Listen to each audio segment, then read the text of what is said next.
जय जगन्नाथ। नमस्कार दर्शक, मु ज्योतिर्विद डॉक्टर निरंजन महापात्र आपण मान को स्वागत जनाऊँ। दर्शक बंधु, आरंभ हो जाए पितृपक्ष। समर्थक मन रे प्रश्न उठे जे पितृपक्ष कौन। हाँ दर्शक बंधु, वर्षक 365 दिन पितृपक्ष बोली आमे गोटे अभिहित करूँ जहाँ हूँ आमर 365 दिन जाक पितृपक्ष गोटे दिन हुए। अर्थात आमे श्रद्धार श्राद्ध दऊ। कहती पिता धर्म पिता स्वर्ग पिता ही परम तप पितरी प्रतिमा पर्णे प्रियंती सर्वदेवता। पुत्रार्थे क्रियते भार्या। पुत्र प्राप्ति पाई आमे विवाह बंधन करथाउ। कथारे कहिछि ना, गृहं के कार्यं यदि नास्ति भार्या, भार्यं के कार्यं यदि नास्ति पुत्र, पुत्रं के कार्यं यदि नास्ति विद्या, विद्यां के कार्यं यदि नास्ति बुद्धि।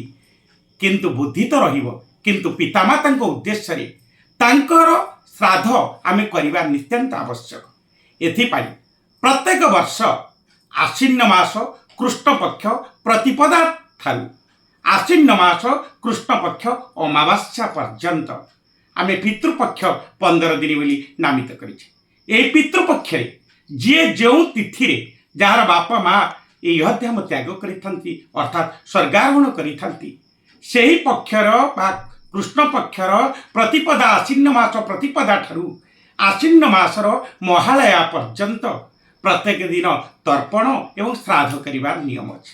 श्राद्ध को आम 12 भाग में विभक्तिकरण करिछे, किंतु तन्मध्यरु नित्य नैमित्तिक श्राद्ध एवं आम एकदिष्ट पार्वण श्राद्ध महालया श्राद्ध एभली नाम नामित करिछे।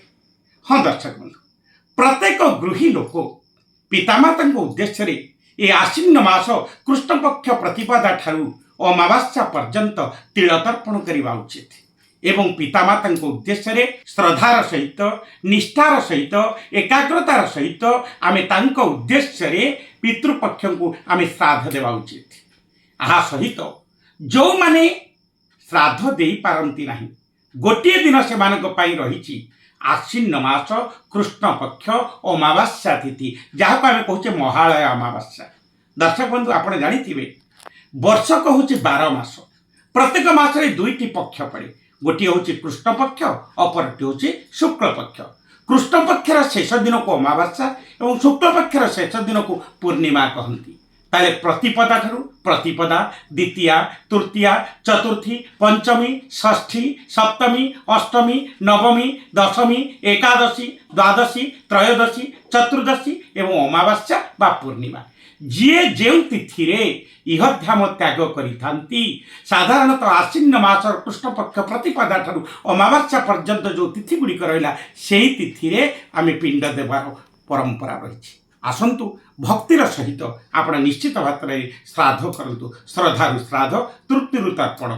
यदि पितामाता उद्देश्य रे आमे श्रद्धार सहित श्राद्ध देवा निश्चित तांकर अतृप्त आत्मा तृप्ति पाइब, से माने हमको आशीर्वाद करेंगे जहाँफल आमर दाम्पत्य जीवन पारिवारिक जीवन गृहस्थ जीवन सुख शांति अतिवाहित। आसंतु से पिता माता को प्रणाम करी आमे आमर श्राद्ध कर्तव्य करवा एवं श्रद्धार सहित श्राद्ध देवा ब्राह्मण मान को भूरी भोजन देवा एवं घरे आमे श्राद्ध को आसंतु पालन करवा। एतिकी कहिबे आपनको आपण माने पिता धर्म को पालन करंतु। आमे साधारणतः 4टी ऋणी हिके रहिचे, पितृ ऋण देव ऋण ऋषि ऋण। ताले आमे पितृ ऋण मुक्ति पाइबा पई श्राद्ध करिबा नित्यांत आवश्यक।